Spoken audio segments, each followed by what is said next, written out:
Everyone welcome back to my channel. ಇವತ್ತು ಹಸಿರು ಬಟಾಣಿನ use ಮಾಡಿಕೊಂಡು ಪಲಾವ್ ಮಾಡೋದು ಹೇಗೆ ಅಂತ ತೋರಿಸ್ಕೊಡ್ತೀನಿ. ಇಲ್ಲಿ ನಾನು 1.5 ಕಪ್ ಆಗುವಷ್ಟು ಬಾಸುಮತಿ ಅಕ್ಕಿಯನ್ನು ನೆನೆಸಿಟ್ಕೊಂಡಿದ್ದೀನಿ. ಒಂದು ಪ್ಯಾನಿಗೆ 2 ಚಮಚ ತುಪ್ಪನ ಹಾಕ್ಕೊಂಡು ಅದಕ್ಕೆ ಮೆಣಸಿನಕಾಳು ಹಾಗೆ ಸ್ಟಾರು, ಚಕ್ಕೆ, ಲವಂಗ, ಪಲಾವ್ ಎಲೆ ಹಾಗೆ ಸ್ವಲ್ಪ ಗೋಡಂಬಿಯನ್ನು ಹಾಕಿಬಿಟ್ಟು ಒಂದು ಹಸಿಮೆಣಸಿನ್ಕಾಯನ್ನು ಹಾಕ್ಕೊಂಡು ಸ್ವಲ್ಪ ಜೀರಿಗೆಯನ್ನು ನಾನು ಇಲ್ಲಿ ಹಾಕ್ಕೊಳ್ತಾ ಇದ್ದೇನೆ. ಹಾಗೆ ಶುಂಠಿಯನ್ನು ಹಾಕ್ಕೊಂಡಿದ್ದೀನಿ. ಶುಂಠಿನ ಉದ್ದನೆಯನ್ನಾಗಿ ಕಟ್ ಮಾಡ್ಕೊಂಡಿದ್ದೀನಿ. ಇದನ್ನೆಲ್ಲ ಚೆನ್ನಾಗಿ ಫ್ರೈ ಆದಮೇಲೆ ಹಸಿರು ಬಟಾಣಿಯನ್ನು ನಾನು ಇಲ್ಲಿ ಹಾಕ್ಕೊಂಡು ಫ್ರೈ ಮಾಡ್ಕೊಳ್ತಾ ಇದ್ದೇನೆ. ಜೊತೆಗೆ ಸ್ವಲ್ಪ ಕ್ಯಾಪ್ಸಿಕಮ್ನ ಉದ್ದನೆಯದಾಗಿ ಕಟ್ ಮಾಡಿ ಇಟ್ಕೊಂಡಿದ್ದೀನಿ. ಅದನ್ನು ಸಹ ಹಾಕ್ಕೊಂಡು ಎರಡು ಚೆನ್ನಾಗಿ ಫ್ರೈ ಮಾಡ್ಕೊಳ್ತಾ ಇದ್ದೇನೆ. ಇದೆರಡು ಚೆನ್ನಾಗಿ ಫ್ರೈ ಆಗ್ತಿದ್ದಾಗೆ ನಾನು ಇಲ್ಲಿ ನೆನೆಸಿಟ್ಕೊಂಡಂಥ ಅಕ್ಕಿಯನ್ನು ವಾಶ್ ಮಾಡಿ ಸೋಸಿಟ್ಕೊಂಡಿದ್ದೀನಿ. ಇದನ್ನು ಹಾಫ್ ಆನ್ ಅವರ್ ನಾನು ನೆನೆಸಿಟ್ಕೊಂಡಿದ್ದೀನಿ. ಈ ಅಕ್ಕಿಯನ್ನು ನಾನು ಇವಾಗ ಬಟಾಣಿ ಇದಕ್ಕೆ ಹಾಕ್ಕೊಳ್ತಾ ಇದ್ದೇನೆ. ಹಾಕಿಬಿಟ್ಟು ಒಂದು 2 ನಿಮಿಷ ಚೆನ್ನಾಗಿ ತುಪ್ಪದಲ್ಲೇ ಫ್ರೈ ಆಗಲಿ.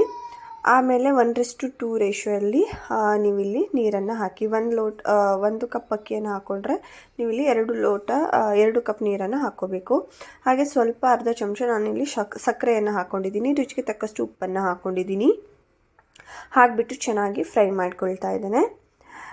ಇದು ಒಂದು ಕುದಿ ಬರೋ ತನಕ ನಾವಿಲ್ಲಿ ಪನ್ನೀರನ್ನ ಕಟ್ ಮಾಡ್ಕೊಳ್ಳೋಣ. ಪನ್ನೀರನ್ನ ನಾನು ಈ ರೀತಿ ಚಿಕ್ಕದಾಗಿ ಕಟ್ ಮಾಡಿ ಇಟ್ಕೊಂಡಿದ್ದೀನಿ. ನಿಮ್ಗೆ ಯಾವ ಶೇಪ್ ಬೇಕೋ ಆ ಶೇಪಲ್ಲಿ ನೀವು ಕಟ್ ಮಾಡ್ಕೋಬೋದು. ನೋಡ್ಬೋದು ನೀವು ಇಲ್ಲಿ ಒಂದು ಕುದಿ ಬಂದಿದೆ. ಈಗ ಒಂದು ಕುದಿ ಬಂದಾಗ ನೀವಿಲ್ಲಿ ಒಂದು ಸ್ವಲ್ಪ 5ರಿಂದ 6 ಹನಿ ಲಿಂಬೆಹಣ್ಣಿನ ರಸವನ್ನು ಹಾಕ್ಕೊಳ್ಬೇಕು. ಇವಾಗ ನಾನಿಲ್ಲಿ ಪನ್ನೀರನ್ನು ತುಪ್ಪ ಹಾಕಿ ಫ್ರೈ ಮಾಡ್ಕೊಳ್ತಾ ಇದ್ದೇನೆ. ಗೋಲ್ಡನ್ ಬ್ರೌನ್ ಬರೋ ತನಕನೂ ಫ್ರೈ ಮಾಡ್ಕೊಳ್ಳಿ. ಫ್ರೈ ಆದಮೇಲೆ ಸ್ವಲ್ಪ ಚಿಟಿಕೆ ಉಪ್ಪನ್ನು ಹಾಕ್ಕೊಂಡು ಸೈಡಿಗೆ ಇಟ್ಕೊಳ್ಳಿ. ಇವಾಗ ಇದೊಂದು 6ರಿಂದ 7 ನಿಮಿಷ ಆಗಿದೆ. ಇನ್ನೂ ಕೆಳಗಡೆ ನೀರು ಇದೆ. ಇದರಿಂದ ನಾನು ಮತ್ತೆ 2ರಿಂದ 3 ನಿಮಿಷ ಇದನ್ನು ಬೇಯಿಸ್ಕೊಳ್ತಾ ಇದ್ದೇನೆ. ನೋಡಬಹುದು ಕೆಳಗಡೆ ಒಂದು ಸ್ವಲ್ಪ ನೀರಿದೆ, ಜಾಸ್ತಿ ನೀರಿಲ್ಲ, ಒಂದು ಚೂರು ನೀರಿದೆ. ಸೊ ಇವಾಗ ನಾನು ಇದಕ್ಕೆ ಪನ್ನೀರನ್ನು ಹಾಕ್ತಾ ಇದ್ದೇನೆ.